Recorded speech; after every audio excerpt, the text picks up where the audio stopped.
Voilà, très bien. Nous sommes le maire de la commune de Morolan, Yves Lamine Ciss, responsable qui Benno Bokk Yaakaar, également qui département de Tivaouane, qui région de Thiès. Alors, monsieur le maire, de lay bàyyi dafa am na nuyu ak mbokk yi seetaan ci actuthies.com. waaw maa ngi lay nuyu maa ngi nuyu aussi ñëpp ñi xam ne ñu ngi déglu seen télévision bi di leen gërëm di leen sant di leen yéene aussi at bi xam ni tàmbali na depuis bientôt 1 an et demi mais yéene aussi atum jàmm atum 2020 na nekk vraiment atum jàmm ci njaboot yi mais aussi ci Sénégal yëpp ak ci àdduna bi loolu en tout cas maa ngi leen nuyu di leen gërëm ci seen di ngeen déplacé wu ñëw fii Morolan pour am kàddu yu xam ni ñu waxtaanee ko ak maanaam mbokk yi. Très bien monsieur le maire dañuy ñëw ci suñu laaj bu njëkk mooy jàpp nañu at mu nekk daan nañ ñëw am ak yow jotaay bi maa ngi def bilan ci commune Morolan li nga xam ne fekkoon ko fi ak li nga fi yokku ak tamit li fi nekk ci wàllu jafe-jafe. Alors tey ñu bëgg rek di wax d'abord ci wàllu ndox mel na ni yow bokkoon nga sax ñu taxaw di wax ni Morolan dañ ko war daltaay ndox parce que forage yi gën a bëri yi alimenté région bu Dakar fii ci Morolan am na fi ay forage li ni mel ñu jàppoon ni état dina ci indi ay dogal est-ce que yooyu am na saafara wala amagul saafara. waaw maa ngi lay gërëm donc di wax ni problème mu ndox mi moom nekk na jafe-jafe ci yenn dëkk yi fii Morolan comme ni nga waxee maanaam dañoo créer fii benn réseau ay forage réseau de forage mu ñu tuddee ko réseau Pout Nord donc réseau boobu am na 13 forages mën nañu wax ni daanaka juróom-ñett yi yëpp ñu ngi biir commune Morolan te boo xoolee réseau boobu dañ ko créé woon pour dooleel Ndakaaru ci wàllu ndox parce que effectivement réseau Lac de Guiers demoon na ba amoon ay limites ci wàllu donc fourniture de Dakar en eau donc loolu xaw na yàgga c'est depuis le temps parti socialiste dans les années 79 80 la ñu gas forage yooyu mais gisoon nañu ni aussi voilà dëkk yu bare mënuñu woon jot ci ndox mi parce que ndox mi effectivement nu ñu ko prévoir mooy mu dem yóbbu ko Dakar bi ci des maanaam mooy ñu gasaat fii benn forage communautaire dans les années aussi 1994 en tout cas 1990 gas nañu fi benn forage communautaire forage boobu bu ñu ko gasee aussi mu alimenté ay quelques villages donc mais gis nañu ni ba léegi fii am nañu réseau forage maanaam hydraulique tey mën nañu wax ni mooy réseau OFOR parce que OFOR moo yoree léegi maanaam forage yi mais am nañu réseau aussi SONES ci biir yenn dëkk yi mais ba léegi am na dëkk yoo xam ni vraiment ndox mi am na nekk na jafe-jafe foofu bu rëy su ma jëlee kaaw Tiwin Tangoor maanaam mooy village centre Morolan tey nit ñi dañuy jënd ndox am na ñoo xam ne dañuy jënd ndox 1000 francs 2000 francs par jour loolu metti na trop te comme ñun bañuñu sax ñu am réseau buy alimente Dakar en eau loolu moom ñun ay Sénégalais ñu comme ñëpp donc ressource bi ñun ñoo ko bokk ñun ñëpp waaye li xaw a maanaam metti rek maanaam mooy le fait que forage yi nekk fii biir Morolan ba pare nit ñi mënuñu am accès ci ndox mi moo tax je pense que loolu vraiment état bi ñu ngi koy ñaan mu corriger ko parce que loolu vraiment indi na gàllankoor bu rëy parce que bu ñu gasee forage yi dañu gis presque baisse de la nappe parce que maintenant presque les puits teen yi maanaam amatul ndox voilà donc loolu tax na ba fu mu nekk nii robinet rek dañu mën a amee ndox ci biir kër yi fu mu nekk nii ñu ngi ñaan vraiment état bi côté boobu boo xoolee dëkk bu mel ni Thiaye seen forage panne na voilà dëkk bu mel ni aussi Palu sax je pense que seen forage bi léegi mu ngi dox Colobane aussi am na kii je pense am na dëkk yi xam ni am na amélioration mais ba léegi des na kon ñu ngi ñaan état bi vraiment surtout avec Aquatec ñu gën a góorgóorlu ci wàllu parce que loolu moom moo am quoi dëkk yi xam ni ci maanaam forage bi dëkk yi xam ne forage bu leen alimenté ñoo gën a am problème mu ndox moo tax comme Aquatec la ñu jox maanaam forage bi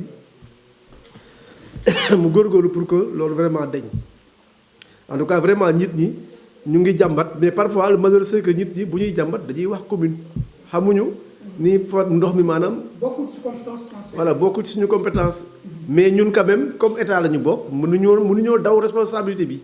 ñun aussi war na ñu dox ko ñun dem nañ sax ba gas forage la commune de Mont-Rolland gas na forage daaw def ci 15 millions.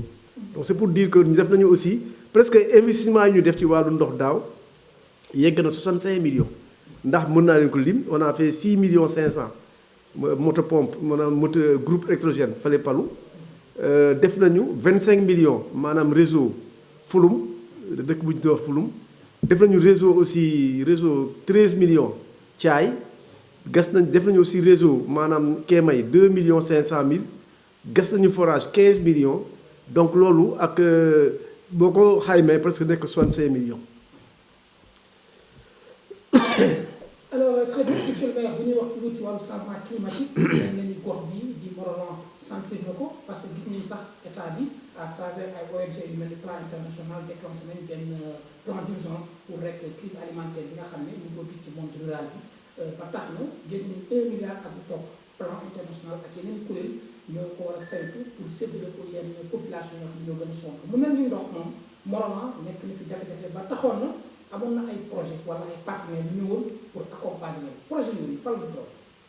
waaw je pense que mën naa wax sax ci biirum plan bi donc plan effectivement ci département Tivaouane programme plan boobu maanaam programme alimentaire bi donc parce que ñoom dañoo séentu nii dina am jafe-jafe ci wàllu dund ci askan bi ñu ciblé ay commune Mont-Rolland ci la bokk loolu dafa war a nii Mont-Rolland bokk nañ ci dëkk yi amoon jafe-jafe parce que tawul Mont-Rolland tamit géej na taw ba taw bi yegg loolu géej na am Mont-Rolland donc loolu bu mu amee tamit ñu tànn Mont-Rolland ci arrondissement Pambal ak commune Pambal donc ñaari communes nañ tànn def nañu réunion bi ba tànn dëkk yi tànn nañu juróom fukki dëkk yoo xam ni war nañu bokk ci parce que ci biir Mont-Rolland tamit am na dëkk yi gën a sonn donc tànn nañu fukki dëkk yi maintenant population yi bu jëmee ci dëkk yi léegi ñoom ñooy tànnal seen bopp maanaam famille yi mais en tout cas au total Mont-Rolland defe naa am na 108 familles yu ñu war a accompagner ci programme boobu maanaam programme boobu je pense que lu ñu wax mooy 40 000 francs par mois pendant 6 mois je pense que loolu programme boobu je pense que ñu ngi ci def nañu réunion Tivaouane TDD ba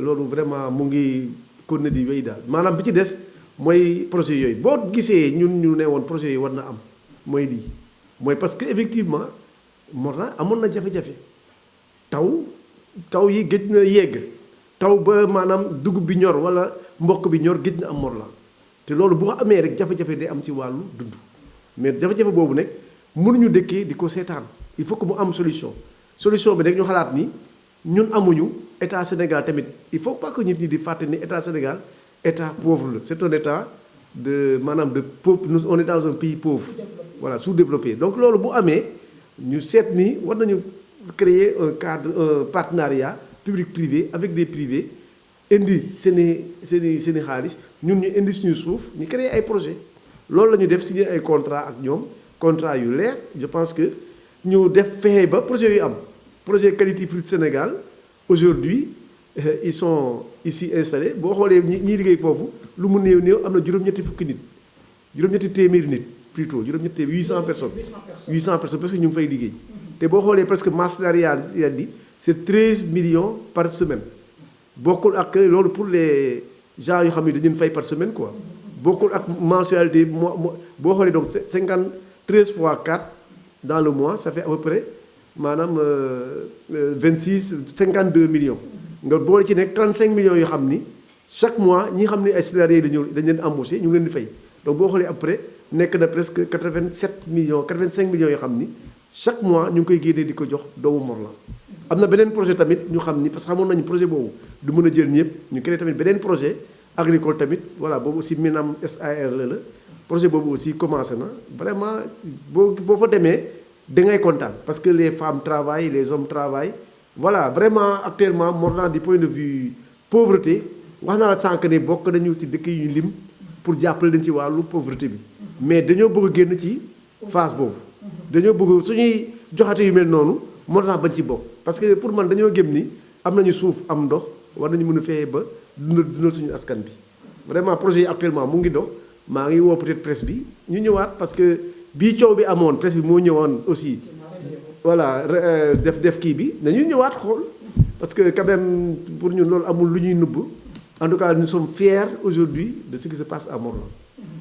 alors monsieur le maire am na tamit beneen agenda culturel bu commune Morolan boo xam ne dañu ko réussir ci at yi ñu weesu yëpp bëri na activité yu fiy am dañuy gis maire Morolan wala mairie Morolan def ci sax muy ay programme yoo xam ne bokk nañu dajal waa doomu Morolan yi nekk à travers le Sénégal. waaw loolu dina am ren normalement je pense que démb rek ou tey maa ngi ko doon waxtaan ak benn nit parce que effectivement ren bëgg nañu def journée culturelle comme d'habitude mais je pense dina am ñaari activité parce que am na activité bu ñuy def jour indépendance bi je pense que ren juróomi commune yi nekk arrondissement Pambal ñun ñëpp dañuy daje Chérif Lo mais certainement ci ngoon gi ñun ñu ñëwaat Morolan pour def suñu benn feetu culturel voilà donc ici même à Morolan bokkul ak peut-être mois de novembre bii di ñëw donc novembre prochain dina am aussi toujours je pense toujours dans la deuxième quinzaine du mois de novembre dinañ def aussi ay journée culturelle pour vraiment gën a en tout cas woon ndaw yi xale yi suñu aada ak suñu coosaan je pense que il faut que xale yi non seulement ñu xam ko ñu xam ni ñu doon dundee seen maam yi loolu am na maanaa parce que à travers aussi ces journées culturelles on véhicule aussi les valeurs de la traditionnelle je pense qu'il faut que aussi vraiment ñi yore comité boobu peut-être voilà c'est ça aussi le problème un peu dañuy xaar ba à quelques jours quelques mois moo tax toujours ñu war leen woo temps yi peut-être ñu commencer léegi préparation bi pour que journée culturelle yi am réussite mais c'est prévu dans le budget de 2020 pour que ñu def ay journée culturelle donc de Morolan. très bien monsieur le maire ci wàllu RSE am na fi ay sociétés yu fi nekk bu ci gën a ràññeeku bokk na Dangote am na lu laal ci yéen est-ce que tey ñoom ñu ngi symbole pleinement ci wàllu RSE ci jëmale ko ci commune bu Morolan.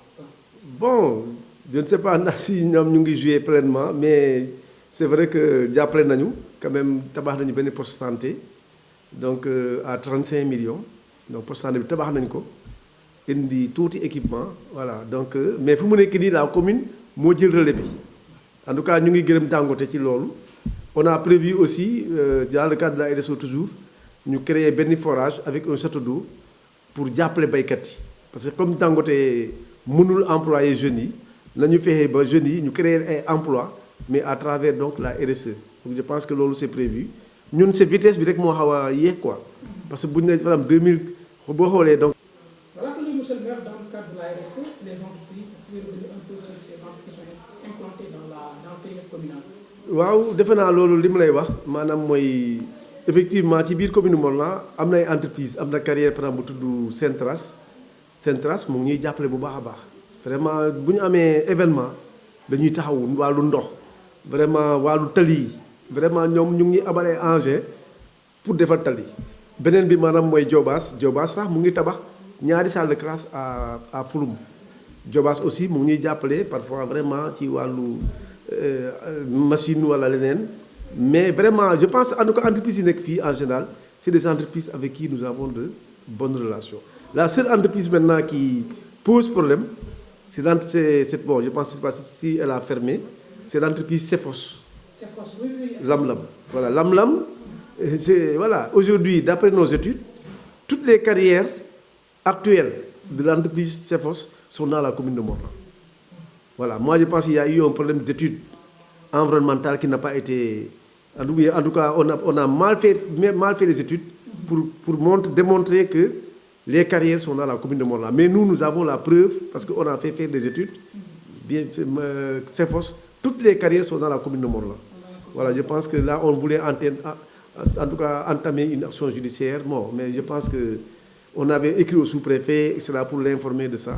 Vraiment, à part ça, vraiment, toutes les entreprises qui sont là, quelles que soient, je peux même oublier, il y a par exemple même un projet de la Sénélec qui va faire le mur de clôture de Thiaï.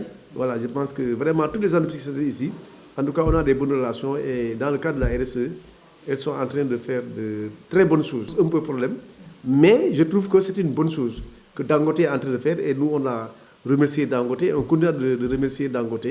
Aujourd'hui, bon, pendant qu'on y parle, le poste de santé, la commune a recruté elle-même un infirmier, chef de poste, et une sage-femme qu'elle va payer mensuellement. Ensuite, le comité de santé a été mis en place. Donc, on a acheté donc, 600 000 francs de médicaments pour démarrer. On a aussi acheté des équipements pour 1 million. Voilà, on va prochainement aussi, je pense à partir de demain, on va mettre le solaire parce qu'à Fulum, il n'y a pas d'électricité. Donc on va payer, je pense, 3 500 000 pour les installations du solaire. Donc voilà, donc c'est pour dire que la commune est en train on n'attend pas qu'on nous donne et qu'on on reste à attendre. Voilà, je pense que la commune aussi essaie de pérenniser les actions qui sont posées par les partenaires. En tout cas, nous remercions Dangote pour la RSE qui est bon. Bien sûr, il y a les projets aussi qui sont installés qui vont commencer. Les RSE, parce que je pense que le projet il y a le projet Minam SAL qui a promis d'appuyer l'équipe de l'ASC Morlan.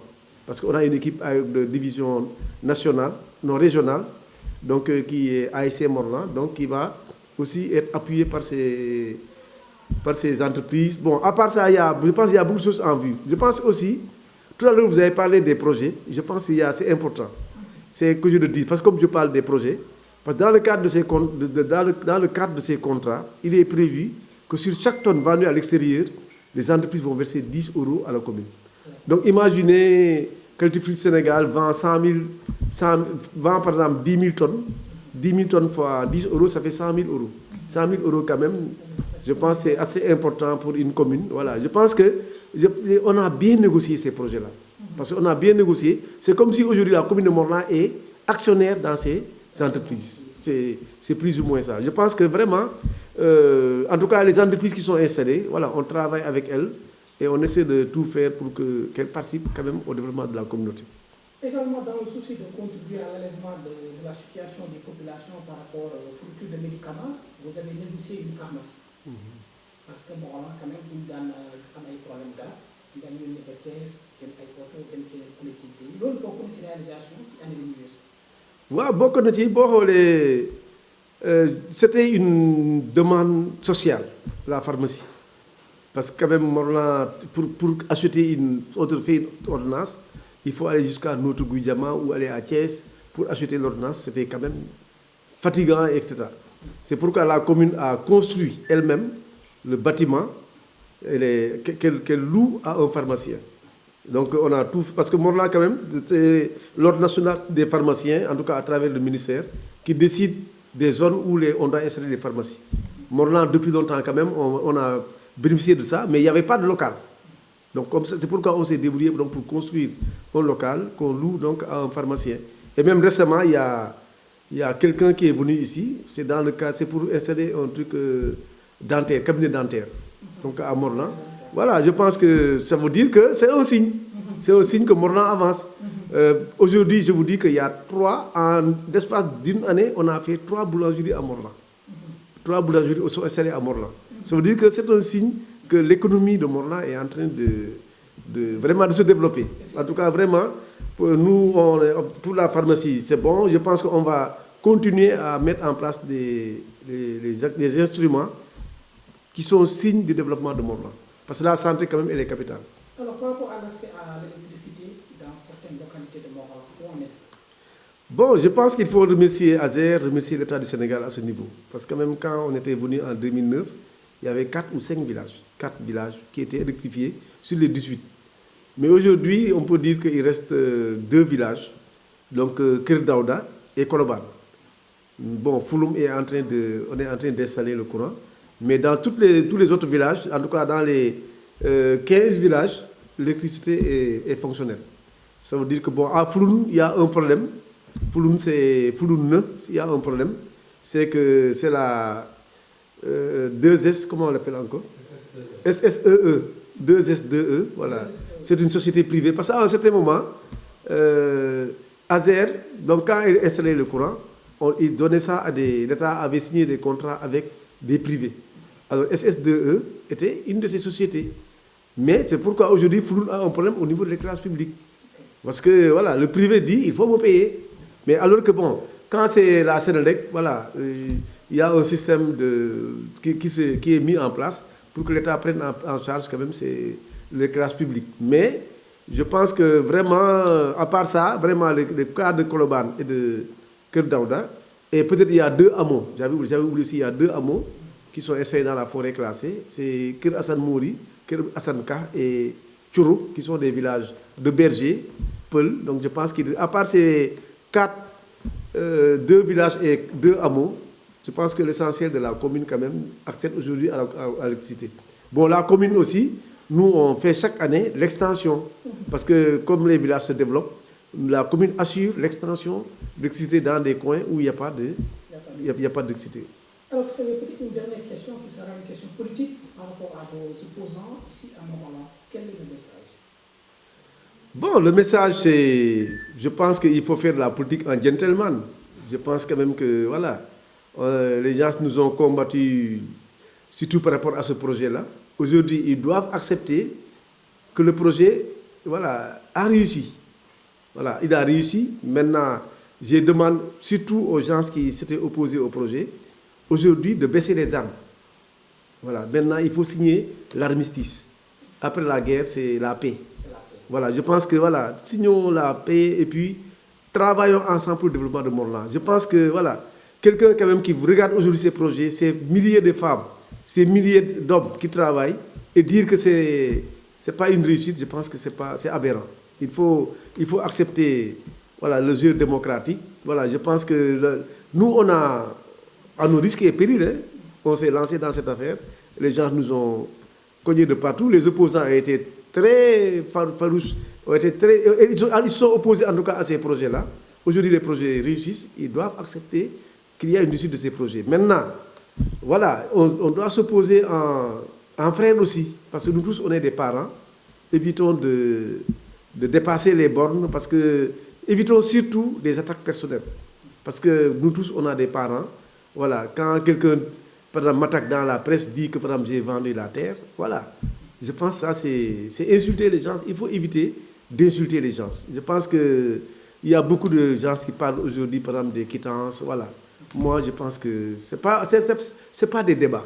C'est pas des débats parce que les quittances, tout est clair dans la commune de Mont-Rolland. C'est comme une maison de verre. Il n'y a pas de choses. Mais si quelqu'un cherche des poux, nous, on n'a pas ce temps-là. Si on cherche des poux dans nos têtes, là, on n'a pas le temps. Nous, on a le temps de travailler, de mettre en place des choses pour que la commune de Mont-Rolland avance. Vraiment, j'appelle tout le monde à la sérénité. Évitons de l'excès, voilà. Et respectons-nous mutuellement. En tout cas, je pense que c'est l'essentiel de ce que je voulais dire par rapport à ce point. Mais quand même, nous, on ne refuse pas les opposants. Hein. Eux-mêmes, ils nous aident à mieux travailler. Il n'y a pas de problème. Mais les critiques, je pense qu'il faut surtout être objectif, quoi. Très bien. Alors, monsieur le maire, par rapport au Benno Bokk Yaakaar, votre enclave dans le département de Tivaouane. Bon, Benno Bokk Yaakaar, ça c'est une grande question. Parce que quand même, il faut le dire, hein, honnêtement, ici à Mont-Rolland, il n'y a pas Benno Bokk Yaakaar. Benno Bokk Yaakaar, c'est juste pour les élections. Après, c'est fini. Voilà. Et voilà. Donc, parce que je pense que ce qui est à l'origine, c'est que tous les partis qui sont membres de Benno Bokk Yaakaar, voilà, ils veulent aussi être maires de la commune. Voilà. Ou bien les leaders des autres partis, ils veulent aussi maires de la commune. C'est pourquoi c'est compliqué. Voilà. Je peux même dire que nos opposants les plus farouches même sont dans la coalition Benno Bokk Yaakaar. Voilà, donc dans la commune de Mont-Rolland. Maintenant, au niveau départemental, voilà, ça fonctionne colopan. Parce que déjà, au niveau du parti, quand même, majoritaire APR, il y a beaucoup de problèmes. Voilà, donc c'est des difficultés comme ça. Parfois, les gens, chacun veut que tu tendes vers son côté, par rapport aux sensibilités. Nous, je pense que l'essentiel, on ne fait pas la politique pour quelqu'un, on fait la politique pour les populations. Je pense que c'est ça qui est l'essentiel. Très bien, monsieur le maire, le mot de la fin.